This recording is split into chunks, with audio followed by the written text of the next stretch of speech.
Hi hello வணக்கம். இன்றைக்கி ஒரு மினி வ்ளாக் பார்க்கலாம் வாங்க. இன்றைக்கி ஃப்ரைடே அப்படிங்கிறங்காட்டி மார்னிங் எந்திரிச்ச உடனே நேற்று நைட்டே எல்லாமே க்ளீன் பண்ணி வச்சுருந்தேன். ஸோ மார்னிங் மட்டும் எந்திரிச்சு அடுப்பெல்லாம் செட் பண்ணிவிட்டு காலையில் பாலெல்லாம் காய வச்சுட்டு இன்றைக்கி ஃப்ரைடே அப்படிங்கிறங்காட்டி சாம்பார் ரசம் தான் பிளான் பண்ணியிருந்தேன்.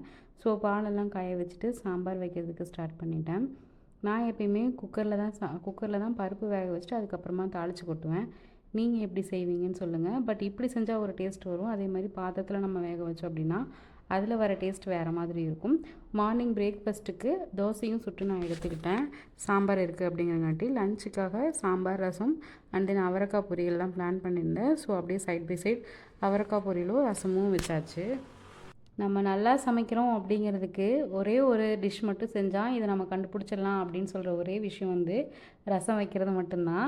இந்த ரசம் மட்டும் நம்ம சூப்பராக வச்சிட்டோம்னா கண்டிப்பாக எல்லாருமே எல்லா டிஷ்ஷுமே சூப்பராக பண்ணிடுவாங்க அப்படின்னு எனக்கு ஒரு தாட் இருந்துகிட்டே இருக்கும்.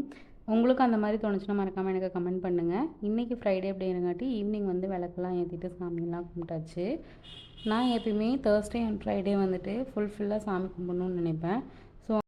டெய்லியும் விளக்கேற்றுவோம். பட் அந்த தேர்ஸ்டே அண்ட் ஃப்ரைடே தான் ரொம்ப பக்தி மூடில் இருக்கிற மாதிரி இருக்கும். நீங்கள் எப்படி எனக்கு மறக்காமல் கமெண்ட் பண்ணுங்கள். Thanks for